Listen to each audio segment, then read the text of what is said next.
Ladies and gentlemen, we have on the line the one and only, the original Turtle Shell Band member, Mr. Higinio, Higgins Higinio, Bernardo, right? Bernardo. Bernard, yeah, yes, sir. Yeah. And he is in Los Angeles, and we are so lucky to have this opportunity to talk to one of the men with the legacy behind him, one of the first bands that got started in Dangriga, Belize, uh, with Yes. Pen Cayetano, with, well, he's going to get a chance to tell us a little bit about it. So, Nibu, Buiti Guño, ¿cómo estamos? How is everything, brother? So far, so good. It's a beautiful day. It was a beautiful day. Yeah. Turtle Band actually started in the 70s. Mm-hmm. We didn't go public until early 80s, but it all started in the 70s. And it was myself, Bernard Higinio, you have Faltas, Nalberto, Mm-hmm. Conrad Nalberto. Then you had Mime, that's Martinez, Mime Martinez, Mohobub Flores. Mm-hmm. And we had Jeep, Peter Jeep, Lewis, Oh yes. and our Pen Cayetano as the band leader. And there was also Stama, may he rest in peace. He's the only member of Turtle Band that is has passed away. Okay. Great, man. So the entire band, all the members of the band are still around. Fortunate to have you guys still today, and to Yes, see and Pen that's a good Cayetano thing. still be active in the music world. We see his Yes, videos in Dangriga where he currently lives with his family, his wife, and where he has a yeah. studio, right? But it's about you, Higgins. Tell us about how did you come about being a part of the Turtle Shell Band? What was going on in Dangriga that you guys decided to come together, form this Mhm. band? Well, we had a football team,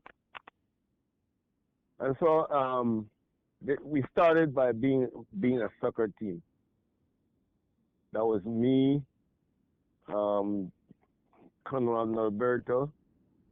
Penn had a brother, Penn's brother, Gitso, Edgar, who Hmm. was also a part of that team. He was also a part of Turtle Band, and whenever we went anywhere, Turtle Band went with us. Wow. And so it started as just having fun after playing football. We used to go to Penn's house, and him being an artist, a painter, we would just sit there with him and watch him paint. And as a musician, we would do a little recreation by playing just a little music on the side. It would be guitar, drums, and bottles and pans. Make a little sound. And one day this lady came by. I don't remember her name that well. She was the guy. His her husband was called Katans, Oh, and he okay. used to live in front of Louis Lou, and they had a something like a store where they sell little trinkets and paintings that they hang on the wall and stuff like that.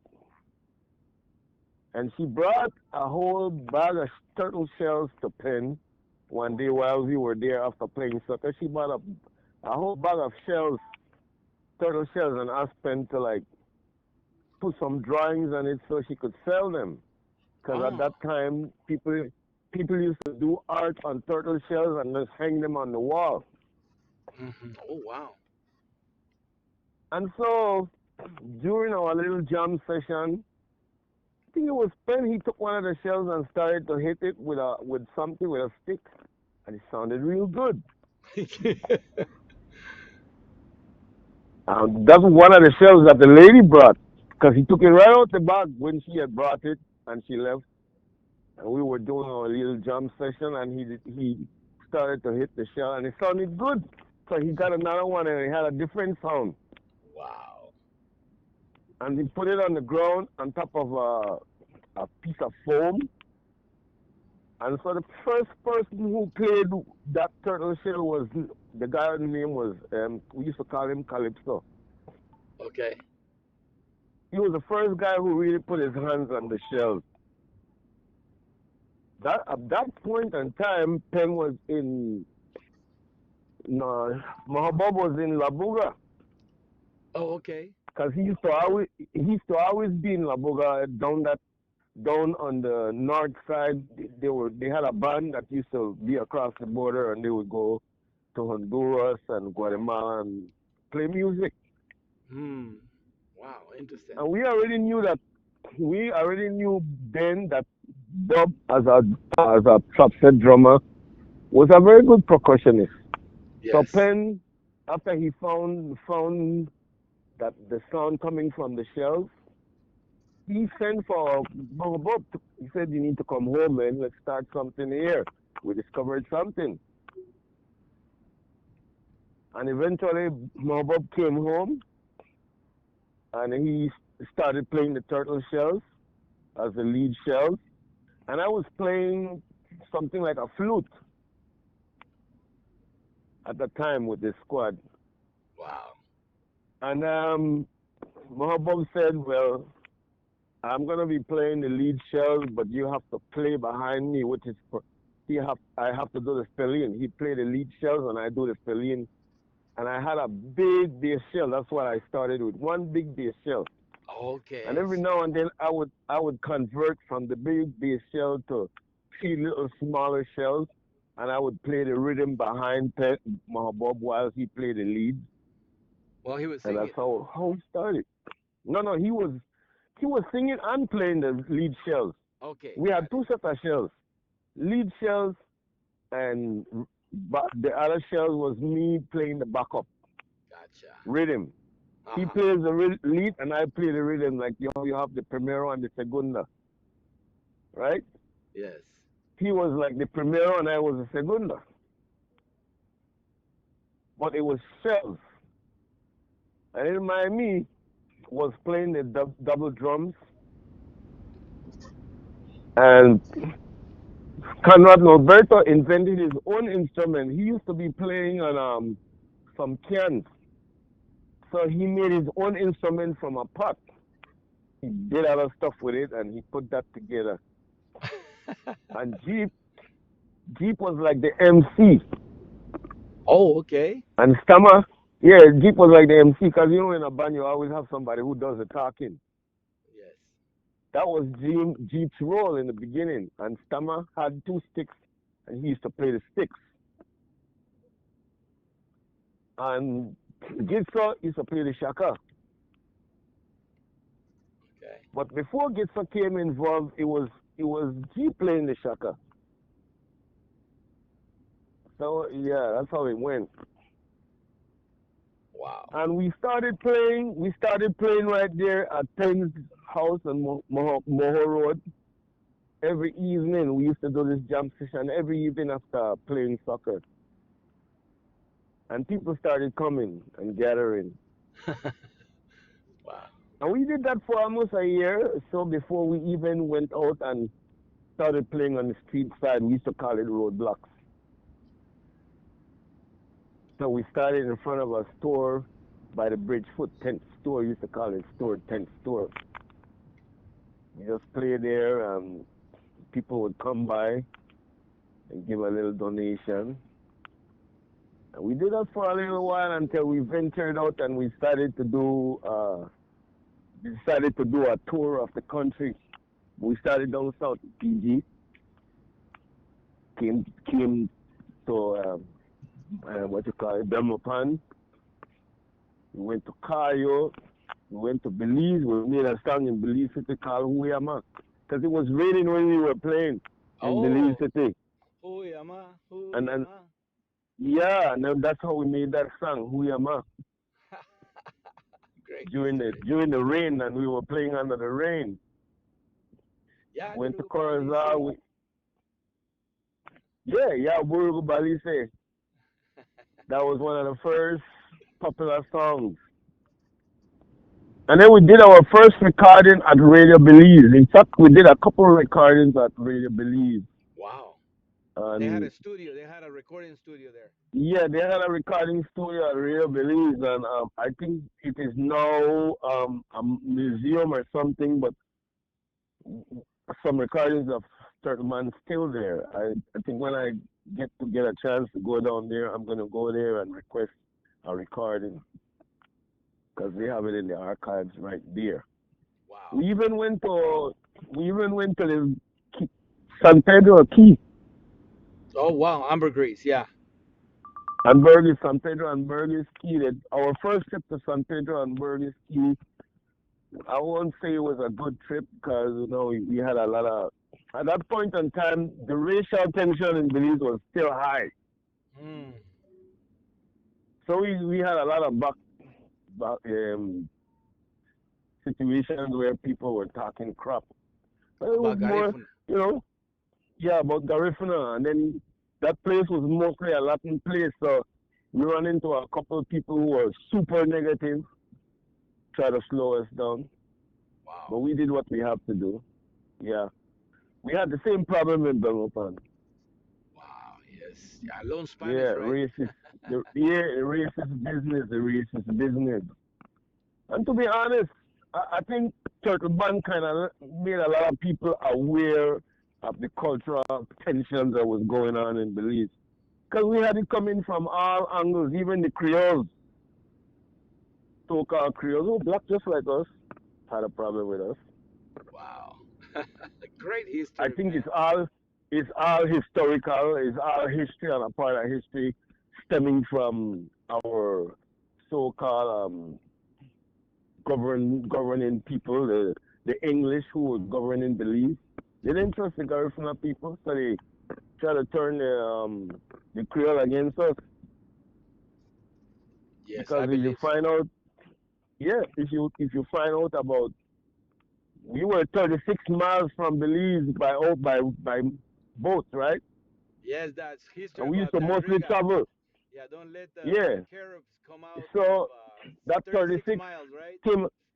Yeah, so that's how that 36 came about, that they called people 36 because we were 36 miles from Belize, and we had to leave Belize by nightfall.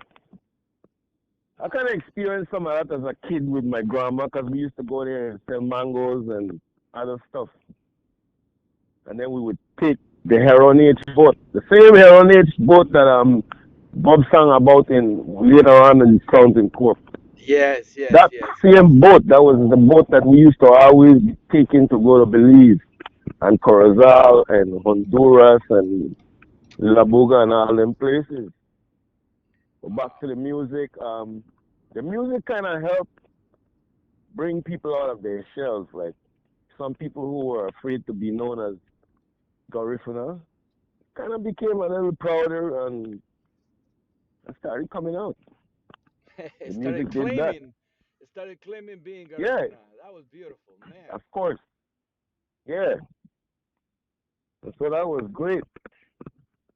And then later on, when the thing got bigger, we kind of branched off to Sounds Incorporated. Sounds Oh, okay. Incorporated is a direct result of Turtle Band. Wow.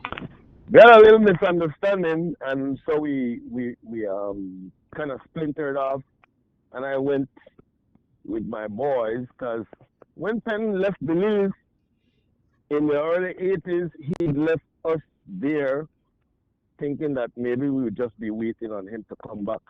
We did not wait on Penn to come back. We kept So going. Penn left to Germany. No, he left to LA. He came to Okay. LA for like a couple of years. Okay, got it, got it. That his first move. He left from Belize and Dangriga and came to LA for a couple of years. And Okay. we kept on going. And we're talking When about Penn left, 1978, 79, or what year no, around that that? was we're still talking about the 80s. Okay. Like that was like 80, 85, 86. Okay, when 86, Penn left. 87. Okay. Yeah, Yeah, because that's he around the left and he time. came. Go ahead. Yeah, so he came to LA, and we kept going. When he left, we had to find somebody to replace him as the guitarist, cause Mm. yeah. And so I called Chico, who was already kind of a part of the band, cause Chico was always with us. He always Chico hang with Ramos. us in Turtle Band. Chico Ramos. Okay. So when Penn left, Chico Ramos already had a feel for what was going on, and then we invited Chagu, Chagu on Harold the Thompson. keyboard. Yes. But then he was a guitar player then. He was playing the guitar then. Yeah, Mr. Thompson, right? That's his last name, Thompson. Yeah, Chagu. Harold Thompson. Yes. He was playing the guitar then. So him and Chico Ramos replaced Penn. Mm. We took two persons to replace Penn. Whoa. And it just grew. It grew. Because we've been getting all the jobs from the Arts Council at that time. So the Wow. Arts Council kind of in Belize kind of helped promote Turtle Band by giving us all those jobs. Wow. And it just blew up.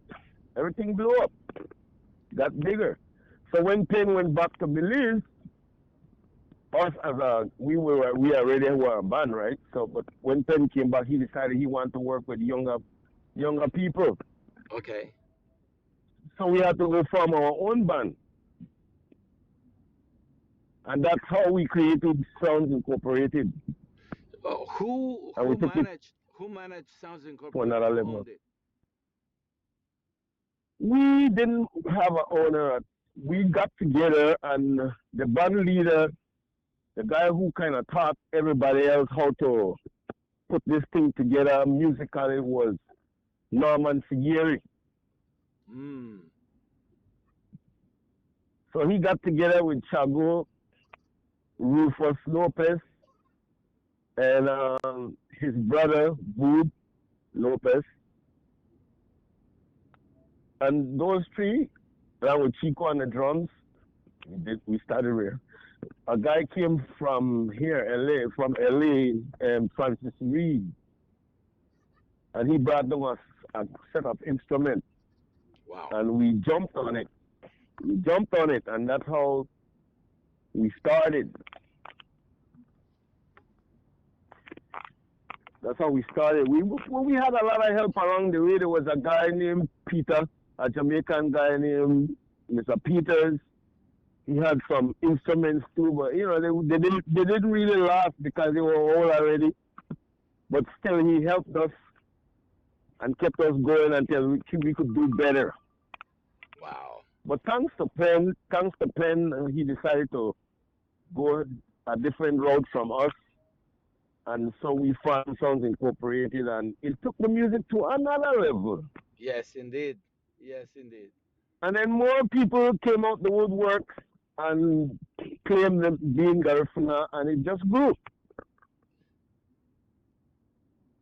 Because up to that point, a lot of people were still shy about being Garifuna, because they didn't want to hear, like, go back into the hole that you came from and all that stupid nonsense that was going down about, oh, we only eat fish. Well, they should have been there that we eat fish, and we educate them as to what is good for everybody. Yes, indeed. Yes, indeed. Because we open everybody's eyes to let them know that, in the end, we are all one and the same people. Some people lose their language, we didn't. But in the end, we are one and the same. Look at the color of our skin, we're black. So it should have been like that from the get go, but eventually people realize because the culture pushes that. Binarity. And so, yeah, and so we have our ins and outs, but the music just got stronger because we realized that we had something going on, and we just kept doing it, Now, and it grew. Higgins. Now, Yeah. let me ask you. So, at this point, Sounds Incorporated became the new fashion, the new wave, the new thing to have and to dance to and to listen to. Did you guys ever go to the Hmm. studio and lay any tracks back then? And then after that, I want to also ask you and do a follow up on when was the first trip to the Um, United States as Sounds Incorporated. yeah, the first recording that we did at my house where I was living, me and my brother Egbert Higinio, better known as Shaka. Yes. He started Sunrise in the early 80s. That was even he had a thing about the music and the culture, and him and a guy named Matthias in Belize City. They started this thing. They decided, well, we're gonna start a studio. We're gonna open up a studio, and we're gonna support the local musicians, right? So when they started the studio, first we sent we sent on the people England. My brother did. It was me and Pen was supposed to go to England, but because pedal ban was just coming into effect, I did not want to go. Nor did Pen. So Hmm. we sent Andy to go study the recording business. Oh, okay. Yeah, and but he knew, better known as Shaka, my brother, was the one who organized the whole thing. Him and Matthias. Was he working for the government, your brother, or what? No, no. This was He was just advocating. yeah. This was a self-propelled thing. These guys got together and decided to do this. Hmm.